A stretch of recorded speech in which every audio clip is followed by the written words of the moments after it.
Hi everyone, আপনারা সবাই কেমন আছেন? আশা করি সবাই খুব ভালো আছেন, সুস্থ আছেন। তো আপনাদের আশীর্বাদ আর ভালোবাসায় আমরাও সবাই খুব ভালো আছি, সুস্থ আছি।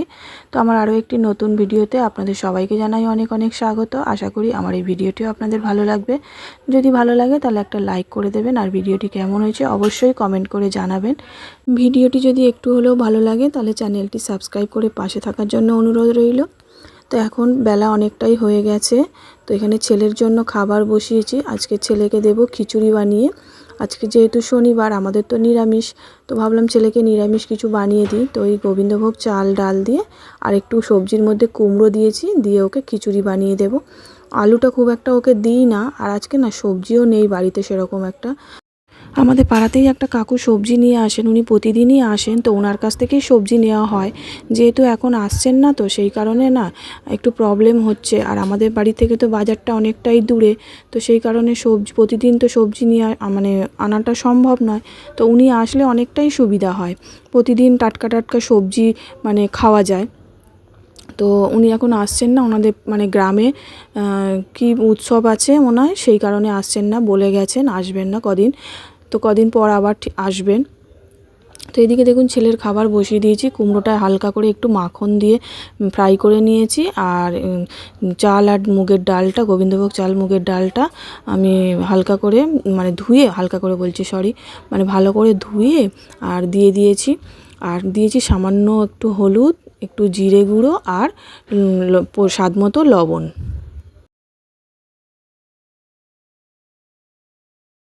তো একদিকে ছেলের খাবারটা বসিয়ে দিয়েছি, আর একদিকে আমাদের জন্য বেগুন ভাজবো বলে কড়াই বসিয়ে দিয়েছি।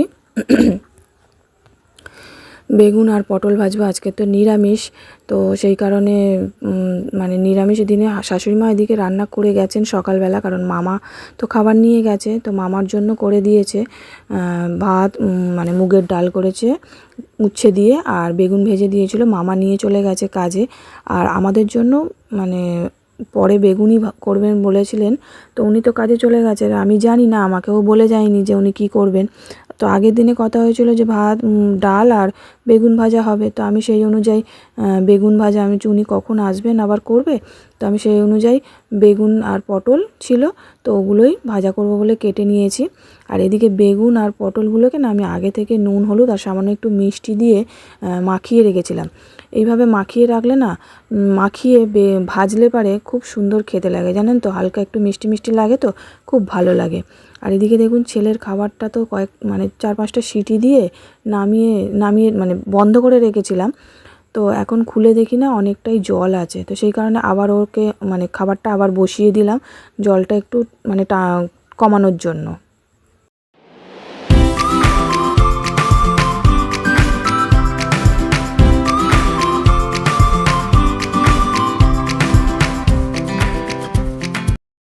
আর এদিকে দেখুন বেগুন ভাজাগুলো বসিয়ে দিয়েছি, সবকটা বেগুন একসাথেই দিয়ে দিয়েছি, কারণ অনেকটাই দেরি হয়ে গেছে, তাড়াহুড়ো করছি। ওদিকে তো পুজো দিতে যাব আজকে শনিবার, বড় ঠাকুরের ওখানে। আর এই যে দেখুন অনেকটাই জল ছিল, জানেন তো, সেই কারণে আবার বসাতে হলো, কারণ অনেকটা ঝোল ঝোল হয়ে গেলে না ওকে খাওয়াতেও অসুবিধা, সারা গায়ে মাখামাখি করবে। তো এই যে বেগুন হয়ে গেছে। তো হাজব্যান্ড বলছিল অনেকটা দেরি হয়ে গেছে, তুমি স্নান করে নাও, আমি এদিকটা দেখছি। তাই বললাম না থাক, কাজ পড়ে থাকলে আমার স্নান করতে ইচ্ছে করে না। স্নান মানে কাজ টাজ গুছিয়ে তারপরেই মানে আমার মানে মাথার মধ্যে একটা টেনশান থাকে কখন কাজগুলো ঠিক কমপ্লিট করব। তো যাই হোক, এদিকে দেখুন বেগুন ভাজছি, আর ওদিকে ছেলেকেও খাওয়াতে হবে, অনেকটা বেলা হয়ে যাচ্ছে। পুজো দিতে যাব বলে আমিও সকাল থেকে কিছুই খাইনি, আমারও প্রচণ্ড জোরে খিদা পাচ্ছে। তো এদিকে বেগুন ভাজাটা বসিয়েছি, এখনও পটল ভাজতে হবে। তো বেগুন ভাজাটা হয়ে গেলে তারপর পটল ভাজাটা বসাবো, আর পটল ভাজা বসিয়ে ছেলেকে খাইয়ে দেবো।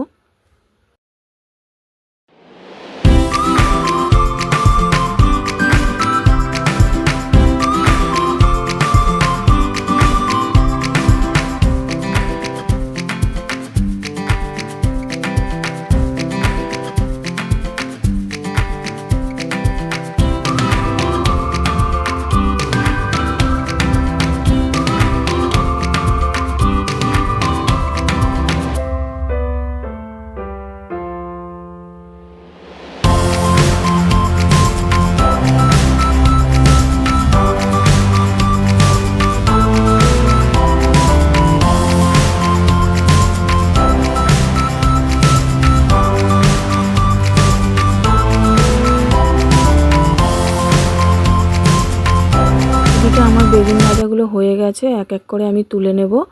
তো যেগুলো হয়নি সেগুলোকে আবার একটুখানি উল্টে পাল্টে দিচ্ছি, আর যেগুলো হয়ে গেছে সেগুলোকে তুলে নিচ্ছি। এদিকে কথা বলতে বলতে দেখুন আমার বেগুন ভাজাগুলো হয়ে গেছে। তো এখন বেগুন ভাজাগুলো তুলে নিয়ে পটল ভাজাগুলো বসাবো।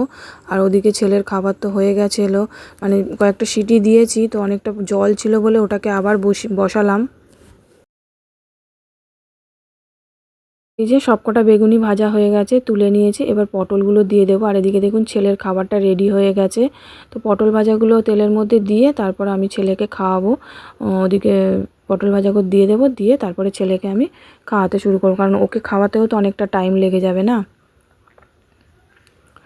এই যে তেলের মধ্যে মানে অল্প আর একটু তেল দিয়েছি, কারণ একদমই তেল ছিল না। দিয়ে এবার পটলগুলো দিয়ে দেবো।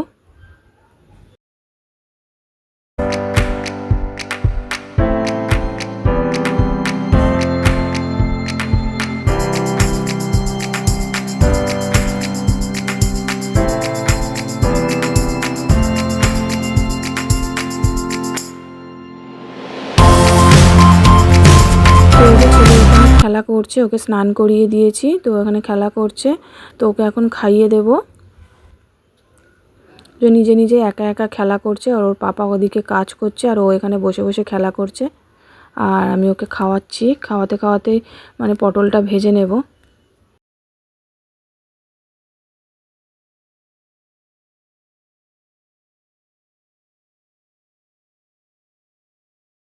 তো এই যে ওকে খাওয়াচ্ছিলাম, খাওয়াতে খাওয়াতে এসে আবার এই যে পটলগুলো মানে একদিক করে উল্টে দিচ্ছি। এইভাবেই আস্তে আস্তে ভেজে নেব পটলগুলো।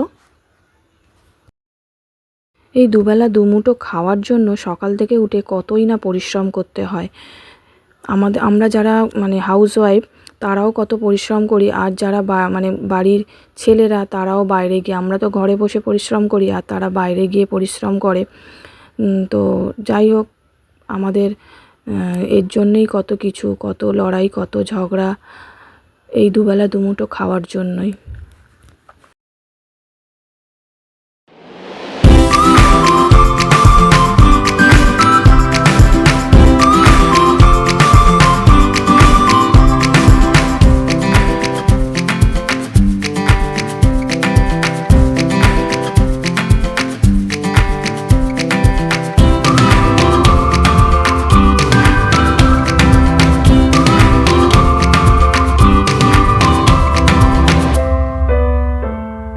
তো এদিকে পটলগুলো ভাজা হয়ে গেছে, আর ওই যে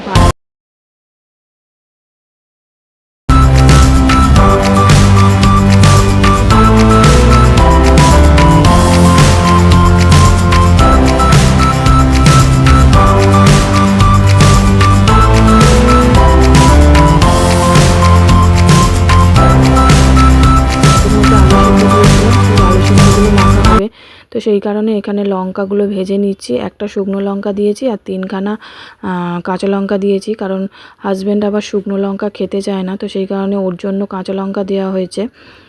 তো ও তো বলছিল মানে শুকনো লঙ্কা দিলে আমি খাবো না। শুকনো লঙ্কা না দিলে না মানে আমার তো আলু সিদ্ধ মাখা খেতেই ইচ্ছা করে না।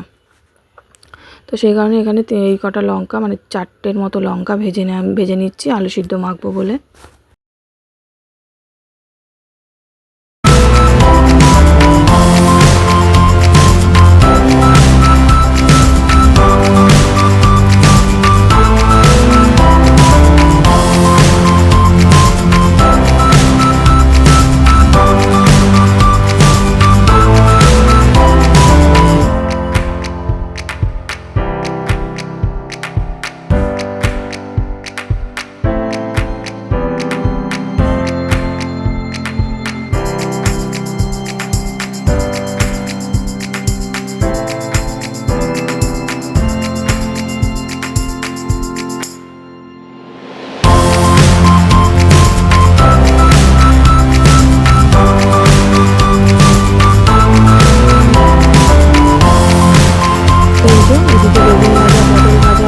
ভাজা সবই হয়ে গেছে। দুপুরে হয়েছে এই যে সাদা ভাত, আলু সিদ্ধ দিয়ে রেখেছিল ভাতের মধ্যে, এটা মাখবো তার জন্য তো লঙ্কা ভেজে রেখেছি।